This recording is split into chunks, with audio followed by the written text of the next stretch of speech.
Theo Venter commenced his day's work as a live linesperson in Western Australia without a care in the world. He ended it without almost a hope in hell of surviving.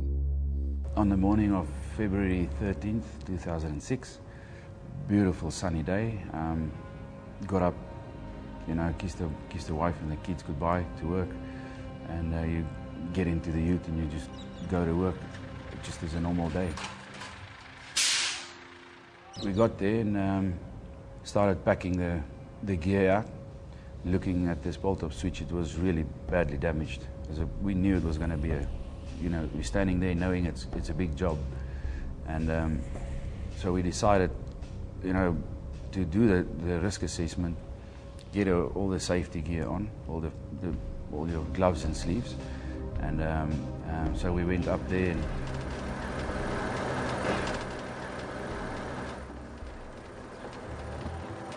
Nico, my mate, was his first turn to work on this bolt-up switch. Obviously everything is covered around you and you feel safe. I'm standing behind him and he was working for about an hour.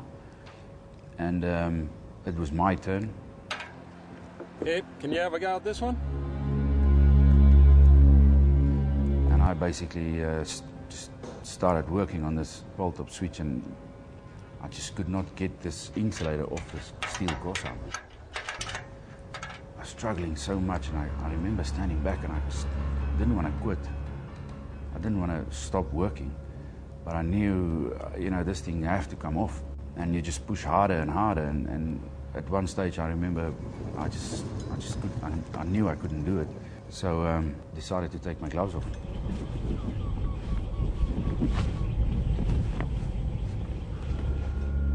It was a quick decision. It's just a quick decision, and it's a conscious decision. And I took it off, put my hand on the steel crossarm, and I started undoing this nut. And the next moment, I just felt this enormous, electricity ripping straight into me. Which seemed to be almost an eternity. And I just stood there and it just ripped into me. And then I think about 2.5 seconds, I lost consciousness. Fortunately, as he lost consciousness, Theo's body fell away from the crossarm. Theo! He collapsed into the EWP bucket as his partner lowered the machine to the ground. What followed was a marathon of surgeries conducted by some of the nation's most experienced burn surgeons. After about 17 surgeries in hospital alone, and just double the amount of days, I started getting better, and I went back home and I went into this severe deep depression for about 2 months. Then I went through this next phase where about 10 to 18 months of rehabilitation. Very hard, very sore, very painful. Having become the only known person to have survived a 22,000-volt electric shock, Theo has decided to dedicate his life to saving others. This wrist on the steel crossarm, this one picked up, and the next moment. And that's why I'm here today. Is that next 18 months was so harsh on my family and my kids. The pain and the anguish you cause them for the sake of a couple of seconds. At one stage, I didn't think I was ever going to see my family again.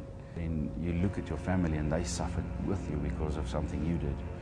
And I'll most probably never forgive myself for something like that. Theo's message isn't difficult to grasp. And it's so bloody simple. If you just follow procedures and you stick to what you know is the right thing, just that can save your life, and it'll just save you so much pain and anguish that you cause your kids and your family, and all your loved ones.